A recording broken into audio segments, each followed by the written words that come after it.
Today I wish to share a very interesting case, Mr. Pradeep Ghatak, who was operated by me some time back.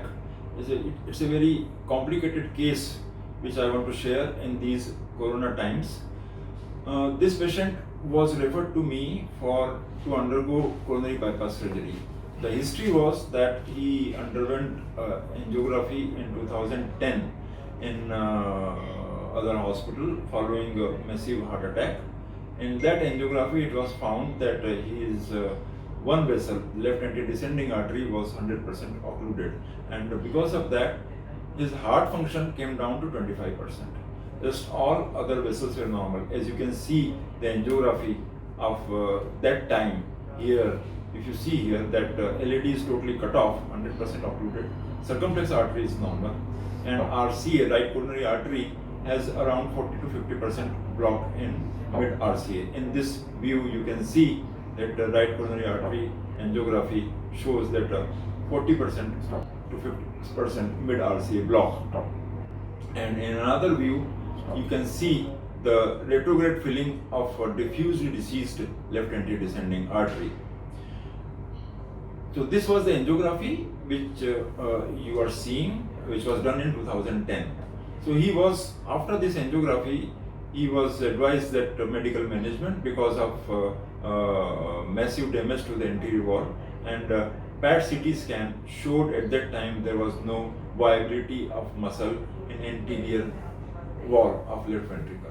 So he was managed conservatively on medical management. He did all right for quite a long time with supportive medical management. In 2018, he suffered a stroke, probably because of the clot from the left ventricle which went into the brain, so embolic episode, from which he recovered completely in 2-3 days time, and he was put on the again conservative management from the brain point of view. In last 2 years, he stayed all right with aggressive medical management. This year, a couple of months back, he started suffering chest pain on exertion and breathlessness. He underwent echocardiography, which showed that his heart function is 20-25%, and but his Holter recording showed that he had large number of ventricular arrhythmias. It was 90,000 arrhythmias in the Holter study with the multiforme ventricular ectopics.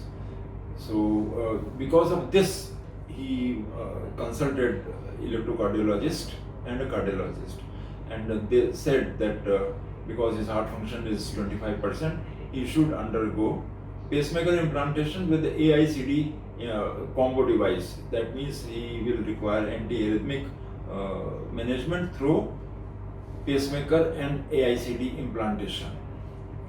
Before that, it was decided to do coronary angiography, and this is the latest angiography which he underwent in August. And this angiography, you can see that he has developed very tight left main stenosis. Left main stenosis is almost 90%.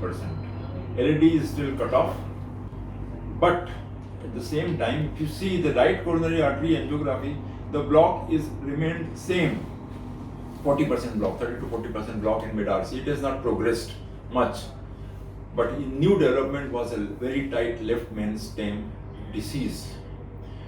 He underwent PET CT scan. PET CT scan showed that his heart function has come down to 18%. Now the dilemma was that his heart function is poor and he has multiple arrhythmias.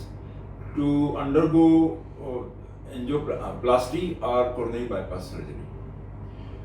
Because of the high risk nature and arrhythmias, it was thought of that he should be undergoing angioplasty of left main. But it was a highly risky angioplasty procedure, and with the high chances of blocking of ramus intermedius vessel, and again it would not have cured arrhythmias, and he would have ultimately required AICD and pacemaker implantation for that. Second option was surgery, which is usually advised because of the left main stem disease which you saw in angiography. So ultimately the final decision was made that he should undergo coronary bypass surgery. I took up this case to do coronary bypass surgery in the first week of September. In my opinion, the bypass surgery is the best option, even though the heart function is 18%, but revascularization by coronary artery bypass surgery of all the left system will definitely benefit, because there is a lot of hibernating myocardium which improves after revascularization. And with that thinking, I did coronary bypass surgery. And to everybody's surprise, post-operative on 7th day when we did echo, heart function has improved to 30%, and he underwent a successful, smooth, uneventful surgery and post-operative recovery. And a repeat Holter, which we did on 8th post-operative day, showed that significant reduction in ventricular arrhythmias from 90,000 ventricular arrhythmic beats to it came down to some 8,000 anti-arrhythmic ventricular arrhythmias. So that is a significant reduction in arrhythmias, and we have put him on anti-arrhythmic agents also. But surgery has definitely improved by revascularization. It has improved the heart function. At the same time, it has also controlled arrhythmias which may be ischemic of origin. Some amount of arrhythmias may occur because of the scar formation, but majority of the arrhythmias may be because of the ischemia. And once ischemia has been relieved, he has improved ventricular arrhythmia wise also, apart from improvement in heart function. Today he has come back for the follow-up, and you can hear from his own voice how was his experience in to undergo coronary bypass surgery, where everybody was scared about the decision which they took to undergo coronary bypass surgery. Let's hear from Mr. Khatak himself how he underwent this experience of coronary bypass surgery. Thank you very much. My name is Pradeep Khattar. मैं 2010 में पहली बार heart attack महसूस किया और मैं एक hospital में admit हुआ 2 दिन के लिए, और उन्होंने मेरा एंजियोग्राफी किया.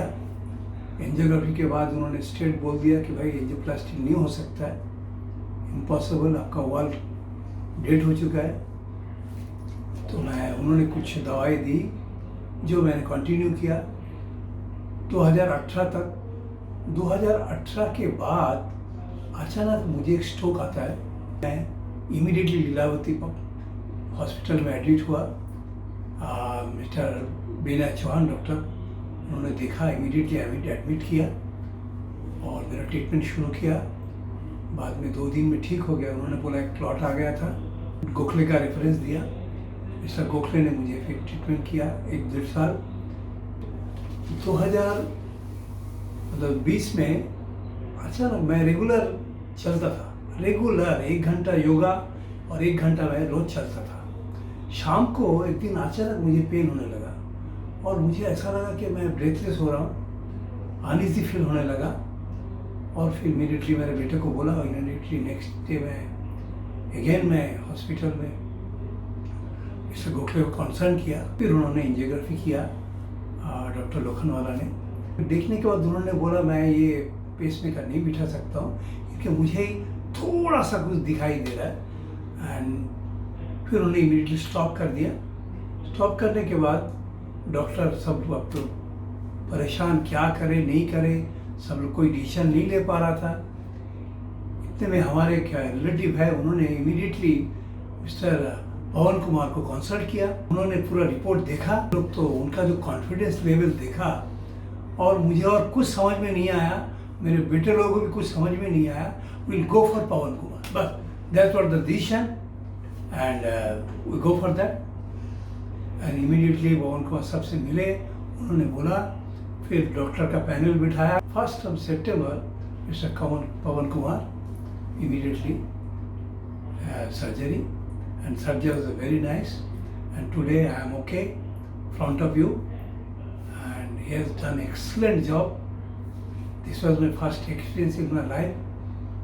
Fantastic. I must thank Mr. Pawan Kumar for my new life. Thank you very much.